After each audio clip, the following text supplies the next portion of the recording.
At times I talked about our will, our free will and our elicited will. Most people don't care if their preferences and taste in things are called free will or not. Their preferences is what they say is will, and they are satisfied with that. They don't see impartiality as a step towards freedom, but as doing violence on their own will. And they also have difficulty realizing or comprehending that other people don't share their taste and preferences. They think people are more similar to one another than they actually are, and they think that differences depends on culture, upbringing, race, evolutionary mistakes, or deliberate choices of evil. That's why people make mistakes when they try to fix everything for the benefit of their own partiality or bias, and strives in impossible directions. It is precisely this that is the problem with partiality, that it is not universal or applies to every person. This level, nature, exists to create movement with the species and prevent stagnation. But when peace for most people means the peace of the status quo, motion is perceived as threatening. This level is a form of war in which people's internal desires and wishes clashes with one another. And that means that no one can ever actualize their wishes over a longer period of time, because all other wishes, except for a few like-minded, are against it. Cultural hypnosis can only carry forward a bias or idea among the masses for a limited amount of time before it falls apart. A society or ideal cannot be constructed on partiality. It must be constructed on what is common to all people, the universal man. And the universal man, that which is common to everyone, we do not find on this level. It is found only here.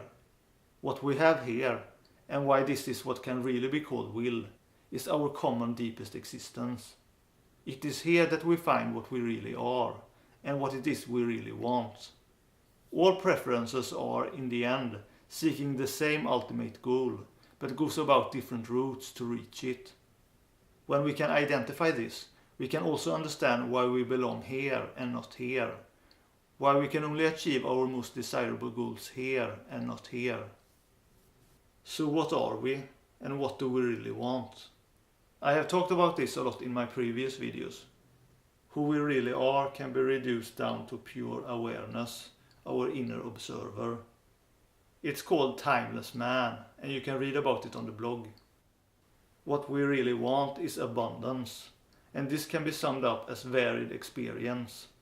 Since having the same thing over and over, regardless of how good it feels, quickly becomes boredom and stagnation. Unfortunately, partiality makes people seek out limited experiences and will increase narrow-mindedness. What we really want or need must be analyzed across the various layers of energies that make up our vehicles, our bodies. Our lower or outer part, the body, wants to be maintained through daily physical needs and nutrition. Our life energy wants to realize itself by releasing inhibitions and be natural and active. Our emotional life wants us to be appreciated and loved, and to appreciate and love others. Our mental life wants to understand and spread understanding and be creative. Our inner witness or deepest existence wants to witness and experience. A lot could be said about all this, but in this video I mainly want to talk about partial will, this level here, because the real big struggle is going on here. There are people who don't believe that this exists, and of course not this either. They believe that the cause of all problems lies here, and that everyone can be formed into the same kind of person if they just grew up correctly, with the same norms, in the same type of environment. That's what virtually all material ideologies are attempting to do, even those that claim to be spiritual or religious. They try to solve all problems by fixing the symptoms here, and not the cause that we find here. If an ideology or religion puts emphasis on this, then it is material and blind and strives in an impossible direction. Then it becomes itself a part of the problem, and it mainly becomes partial since someone's preference governs it. It seems that it is difficult for people to recognize differences between people, and even when they can see that people are different, They still have difficulty understanding or perceiving just how different people really are. Whether this resistance stems from refusal to see, because it goes against ideological objectives, or if it is due to poor attention and lack of proper experience, is hard to say. For me too, it took time to see the difference in nature. When I grew up, I could see a pretty clear difference between myself and my parents and grandparents. But I didn't know whether the difference was due to the difference of generation, cultural difference, or because I was still young and they were adults, or if I simply represented the line of evolution towards a more intellectual and creative man. That difference was due to child and adult I never took particularly seriously. I knew intuitively that I would be different as an adult and not work as a fisherman like previous generations of my family. I considered cultural or generational difference longer, but that too felt wrong. I simply could not picture myself being like my grandparents, even if I had been born in their generation. I also had a hard time picturing them be like me if they were young today. Evolution seemed to be the strongest explanation. I thought my parents and other elders were like dinosaurs. Heavy, big, physical, but with very little intellectual or creative or non-conventional capacity.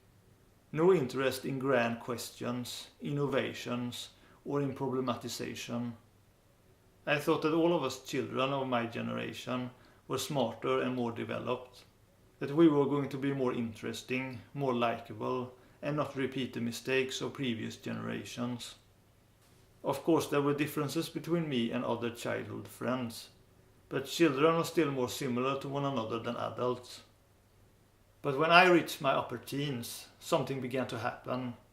Several friends and other adolescents of my generation began to become surprisingly cliché-ridden, and it just went on. They became religious fanatics, political lunatics, drug-enthusiastic hippies, Nazis, hooligans, narrow-minded mums, prudish moralists, rigidly conventional plodders, etc. People complied into a pattern that was the same as previous generations. Our generation was not an evolution. It was the same as every other generation. And when I say every other generation, I mean every other generation. And it was after high school, when I was studying in a different location in Sweden, where I also met people who were born abroad, that I began to recognize recurring types. People who reminded me of people I had met earlier in life, despite the fact that their environment had been different. I began to realize that people were simply wired differently in their brains. From the moment people are born, they are already, so to speak, programmed, wired, to have certain tendencies and talents and preferences. That's what people do not understand. And these programmings have nothing to do with genes or parents' programmings, at least not as genes are currently understood. If children have the same wiring as their parents, it is only an accident. Specific qualities cannot be inherited in humans as in animals. That's why the study of psychosis-hylomorphisms, or human types, is an important part of timeless education. In the beginning, I was not sure if it was entirely necessary, because I assumed that people could perceive people's differences and inherent partiality by themselves. That simply the concept of types was enough, without having to account for the types. Because specific classifications easily leads to prejudice and limitations in interpretations of individuals. This has been a problem with all other typologies. That and the problem that they never really describe people comprehensibly or in a particularly useful way. But with more experience, I have realized that without a typology, people cannot see how nature or partiality really works. They think that upbringing and culture are behind everything, or use the tiresome and erroneous Darwinist thinking that what differs from themselves and their preferences are signs of evolutionary mistakes, deteriorations. The truth is, without knowledge of types, a true updated theory of evolution cannot really be understood. And types, just like species, goes against the outdated Darwinian theory of evolution. This knowledge of types also increases understanding of reality and its timeless configuration. It is an essential aspect of metaphysics. The programmed bias is the most fundamental and resistant when it comes to the desire or capacity to change. It resists self-questioning. Without an exposition of the nature of the types, it is not possible to understand people's purposes, why they are different, and why this is good. Describing types has become necessary, and I realize that people place people in boxes either way and have prejudices. The difference is that with an accurate description or theory of types, we get a broader and more constructive view of people based in reality, rather than that they are only limited to two sexes, to young and old, to ideological friend and foe, or racification. Regardless of the worldview a person has, it places people in boxes and categories. What we want is not to cease with categories, but to discover those categories that best correspond to reality. So far, my videos and information on types has mostly been available in Swedish or with English subtitles. But I am slowly getting around to this information on the English language version of the blog and upcoming videos.